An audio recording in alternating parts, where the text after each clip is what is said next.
a very fancy and hot topic. I would say probably it's a hype. It's big data. Everybody know about big data, right?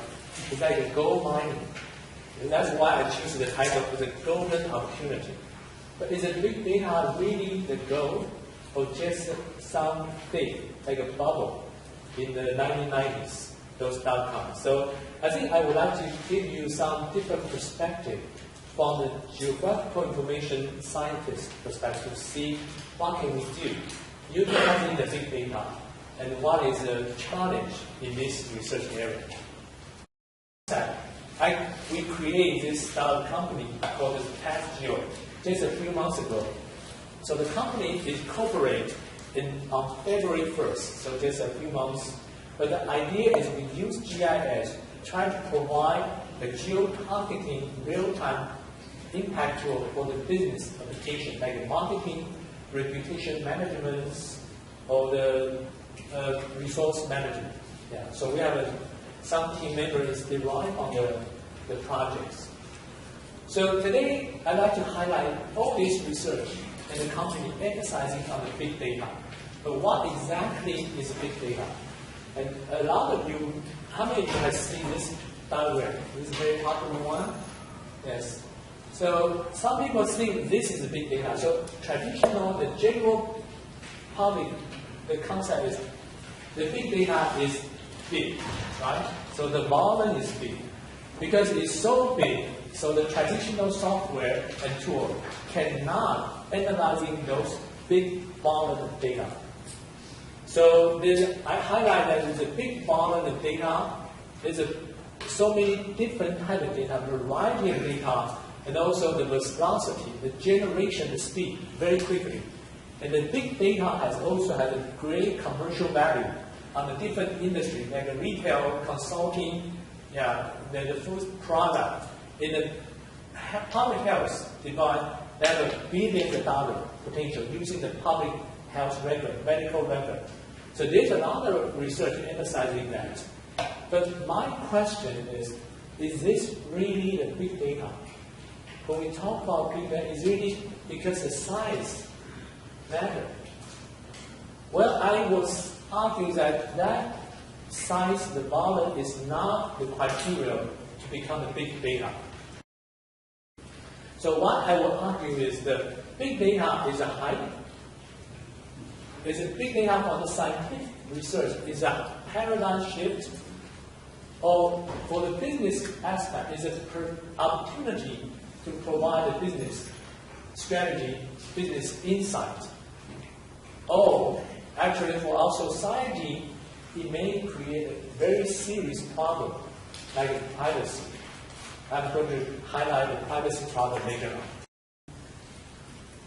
I will provide a different perspective today to you to how we define the big data. So here is my definition, and I'm going to highlight. In my research, we conclude that there's a 6 unique characteristics of big data, which I think is the really value of big data research. So this is my own definition from the geographical information science perspective. The first important concept of big data is linked data. The value of big data is not about the volume, it's about the linkage. When you have a social media, you post, not just text, you connect with a picture, movie, you have your network, you have followers. So your medical record, your cell phone number has an attachment to analyzing your income, analyzing your credit card. So all the data are linkage. The linkage is the value of big data. The second, the big data should be dynamic. The dynamic is not just changing the data, but the big data, analyzing the big data, you have to be very careful. Because today, when you analyze the big data, the data you collect today, the meaning is quite different between the data you collect next month or next year. Think about the term, 99%. When I talk about some people mention 99% in their social media. What's your thinking? They must talk about some social movement, right? The Occupy Wall Street. But the same term, 99%, 10 years ago, does that associate with the same meaning? No. Because we as a human being, we invent new terms. We invent the new usage. So the big data is like a moving target. We have to be careful. The terminology is changing over time and also over place. And the big data also is non-structured and hybrid format. So this is also very important when you analyze the big data. A lot of people like using the traditional way we create a database. Anyone learn the database design? Yes, we remember the first one, relational database. You don't have a normalization, right? Column field. That doesn't apply to big data because the human message is different. It's unstructured. So yeah, that's why the new database manager is moving from the SQL to the non-SQL and also to the MongoDB. I will talk about later on. And also, number 4 is also very important. Big data has so many noise. It's not like traditional data. And sometimes in my research, the noise or error is over 60%. That means majority of your data collect is garbage. Does that mean your data is useless? No. If you have a filter, you have the way to mining the data, you may be able to retrieve the gold from this big error. Yeah, but you have to be very careful. But this is different from the traditional scientific research. When we do the traditional scientific analysis, if your data has a 10% error, you will be panicked. Yeah, but in the big data, we tolerate big error, but we find out how do we improve that? How do we get the really value of the meaning? Yeah. The number 5 is big data is a human sector. Every big data is deal with a human. If you deal with the weather information, you deal with like a satellite, or that is not big data because big data is human-centered, human-created, and explained by human beings. So that means when we analyze the big data, it's very subjective. There's no objective big data research because you are talking to the human value. The human value is changing all the time. Yeah, and that also triggers a very important problem with privacy. Yeah, so this is the biggest problem in my mind concerned about the big data use. But on the bright side, big data also very insightful and valuable. A lot of business is starting to apply the big data because it's not only providing analysis, it's shifting from the analysis to the analytics, give you the guidance for the business inside real-time feedback, change your strategy. So that is the 4 major, the 6 major characteristics. So if you think about this characteristic, I think social media is one of the very good criteria we can qualify as a big data. Is social media the big data? Is social media dynamic? Is social media human-centered? Yeah.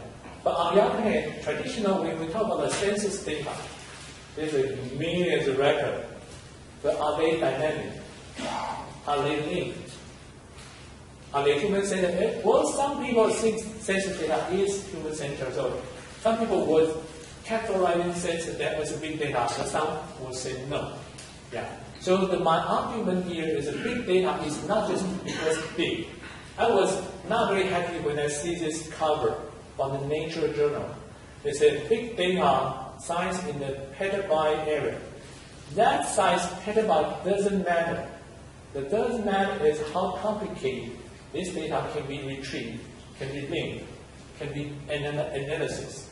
So a lot of times people will argue that even you have a very tiny, small amount of, we call it small data, as long as they are limited, dynamic, non-structured, human-centered, they are equal important as a big data. Yeah, so this is a little bit different from the traditional discussion about big data. So when we talk about big data, one of my areas emphasizing is on the social web. So a lot of people also define the different terms of social web. But in my own definition, I categorize social web to combine the social media and the World Wide Web, the web page. And there's other big data resources like a serial phone data, medical record, GPS. They are all related to human. They are all dynamic. They are all linked. Yeah. So the social web with the social media web page is created by the people, used by the people, and shared by the people in cyberspace. So that's why I start to think about there's a systematic framework we can apply to analyzing those information, the relationship in cyberspace, or in the social web, or in the big data. So the term I'm using is called the non-discovery in cyberspace, so KDC. I kind of steal the idea from the computer science. How many of you heard about this KDD in the computer science? Yeah, if you are the computer science major, you know that this is a very popular domain, knowledge discovery in database. But the difference between the database and the cyberspace is database is structured. They are not dynamic. They are not linked. But the cyberspace is dynamic, linked, and unstructured. So we have a new challenge. How can we handle this very long information and human message create in the cyberspace and social media? So that is the idea. And then some of my research framework has been published on a few journals. So this is one of the journals, Cartography and GIS. I have a co-editor, a special issue called the Mapping Cyberspace in Social Media. Yeah, this one is a free, open to download. You can go to the website and download this page. Another one is using the social media to analyzing presidential election. This is another article published recently. Yeah, so both articles, yeah, if you are interested, you can go there to download. So this is the conceptual framework I'm proposing. When you're analyzing the social media, social web, or big data, you have to think about this triangle relationships: place, time, and message. So the message, traditional people are only deal with the message. When we collect the big data, human activity, Twitch, Facebook, pictures, you need to know when they create this social media. What is the time? You need to compare. Today, tomorrow, you need to compare different week, 2010, 2011, 2005. So temporal change, either you create a snapshot or create a series change, you need to think about that. And also place. The place is not just X, Y coordinate. Different human beings have a different meaning of place. New York is different than San Diego. But as a geographer, when we talk about a place, it's very complicated. For example, when we talk about Redlands, are you talking about the University of Redlands or the city of Redlands? When we talk about San Diego, if San Diego is my hometown or my kids' hometown or my visiting place, that context will have a different meaning depending how you interpreting, explain the message you get from this big data. So all these three triangle: place, time, and message is I call it triangular knowledge-based, human-centered, and interdependent. Everything is related to each other. It's also linked. Yeah. But also, for the business perspective, those social media give you a dynamic information, tell you what happened, changing over time and place. This is the example we use the two keywords, for fusion, for escape, to collect last year during the December in the top 30 US city. And when we collect those numbers, the number is not big, 100 tweets, but we do see the pipe on one specific date. And we realizing that during that day, they announced there's software bug, there's a recall. So that reason created intention. So think about this could be created as an early warning system. Let's say if we analyzing, everybody mentioned about their Toyota Camry. If the New York City, there's 100 people say, my brake is not working today. Is that the signal? Right? For the business perspective, if you are the dealer of the Toyota, then you have to be careful because maybe there's a whole malfunction in the area.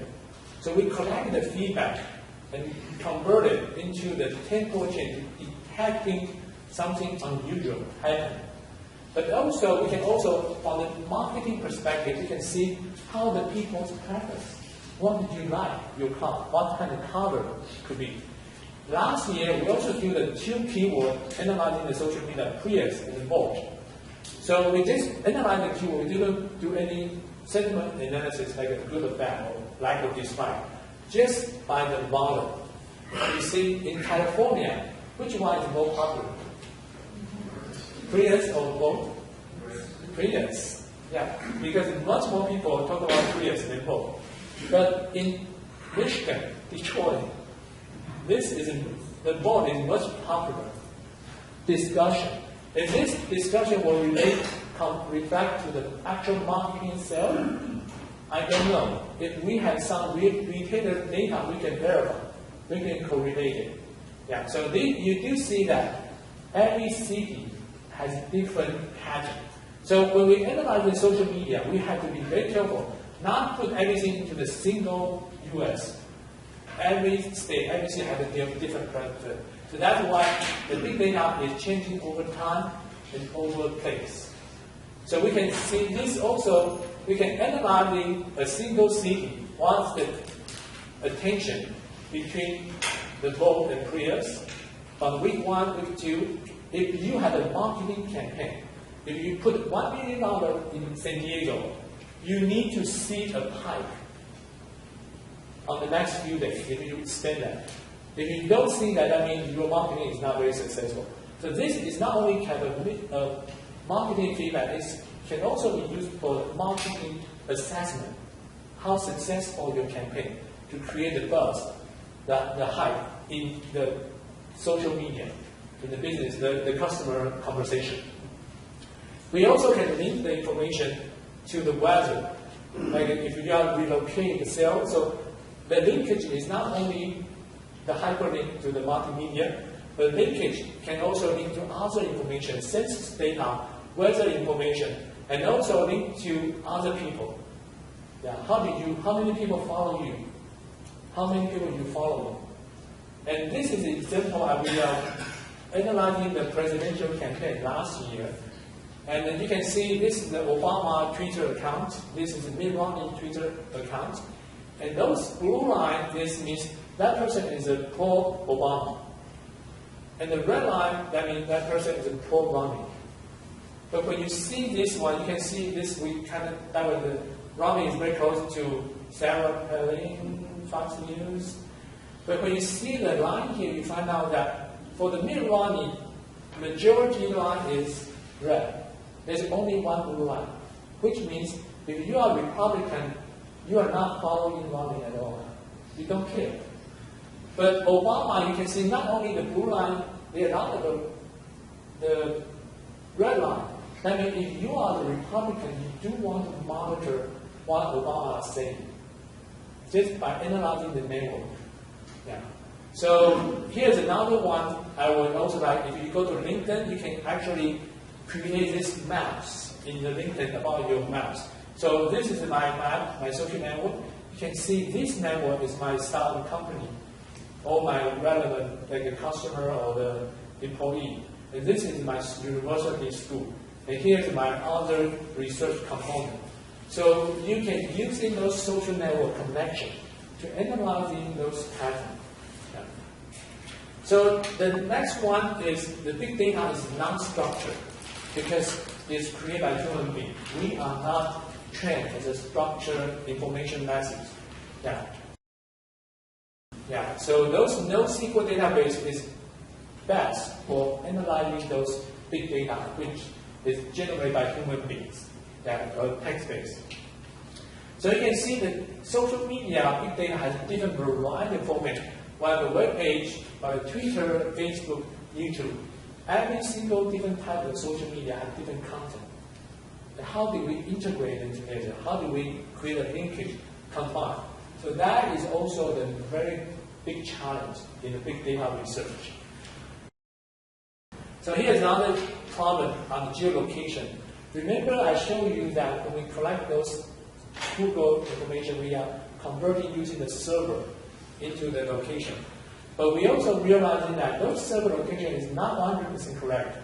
A lot of times the server location only has 35% correct. That means that all the 100 data, 65% data geolocation is incorrect. But does that mean we cannot use the data? We try to use this data with only 75% to create this map, show how the web density associated with Obama versus Romney. But when we see this map, it did tell us something meaningful, even with only 35% accuracy of the location. In this case, here's another one. We're analyzing those trees on the trajectory and change in the election. So you can see in this case we got a lot of huge number. This number is collected on the 30 top U.S. cities before the campaign, before the election, every single day. So you can see as before on October 25, the ratio between Obama and Romney, they just simply count the number. It's very close. But somehow Romney almost over Obama. But on 30 and November 1st, there's a huge gap. Anyone remember what happened during this day? Hurricane Sandy. So it created a huge gap. And then, so this one is very corresponding to the real opinion pool. But I didn't use any opinion pool. I only collected tweet data on the US city. And it only cost me one graduate student about 3 hours to create this one. It's much cheaper than you spend hundreds of millions of dollars to call everybody, what is your opinion? When we use the API, write it very quickly, cost-effective, efficient. And the result is meaningful. And this one is we collected in one city in Florida, Jacksonville. Guess what happened before the election? The number we got is 50% versus 50%. And that is exactly the outcome in Florida. And then you can also compare the information between the different cities. Because before the Hurricane Sandy, you see the red color is kind of prevailing. But after Hurricane Sandy, you see that everything is changing. The biggest change is that East Coast. West Coast is similar, it not changed too much, but you can see the bigger size is mean more trees. Yeah, so you can see the pattern. Yeah. So finally, the big data is human-centered, human-created.